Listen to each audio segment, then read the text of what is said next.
Okay, we're moving on to the elephant sit part of our strength now. So we're going to start with some pulses. Now, not butterfly pulses. We're going to pulse up and down and then out and in. So if we're in our straddle shape and we've got our hands between our legs, the first thing we're going to do is pulse our legs for 10. So 1, 2, 3, like that for 10. Okay, and then without stopping, we're then going to go out and in for 10. Then we're going to repeat again. You can relax if you need to between. Pulse and then out. Pulse and then out and in. Okay, I want to be seeing you doing that as many repetitions as you can. First of all, you need 2 toilet rolls. Okay, you need to be sitting in the straddle just like Hattie and put the toilet rolls kind of close to your ankles. Then you're going to put your hands between your legs. So put your hands on the floor, Hattie.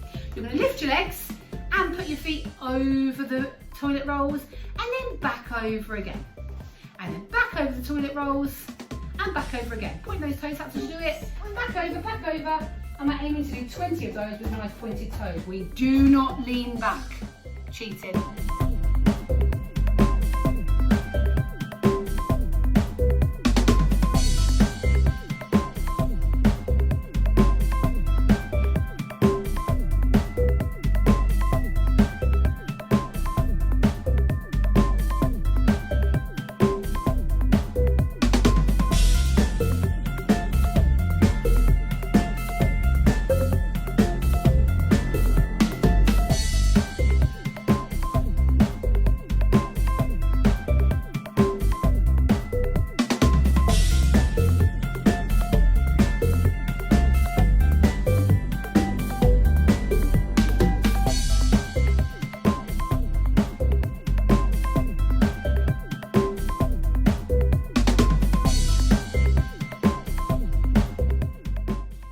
Okay, we're going for elephant sit to straddle stand, silver grade.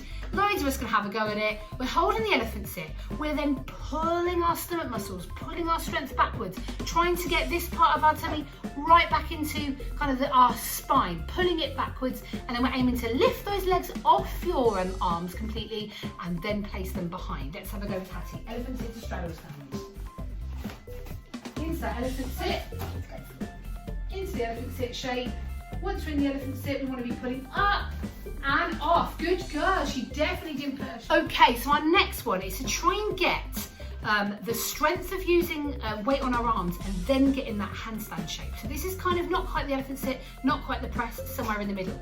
So Hattie is going to go into a frog balance. From the frog balance shape, she is going to push her legs and straddle up to that handstand. Let's have a quick go. So we hold the elephant sit, straddle and up. Good, you did that on your own. And back down to, back down to the frog balance. That could be a challenge for some of you. Let's see you doing that as many times as you can. If you can't do it once, keep practicing. Get someone to hold your hips if you can. It doesn't take a lot of strength, just holding them to secure those hips upwards. That's a nice little one to practice. I know that elephant sits are a massive bugbear within the gym, but they are so important to be practicing. This is the perfect time to be practicing those press to handstands and those elephant sits. If we can get the two combined and work that flexibility, work that strength, we are going to be ace when we come back. So remember, come back stronger, practice these as often as you can. So bye hats.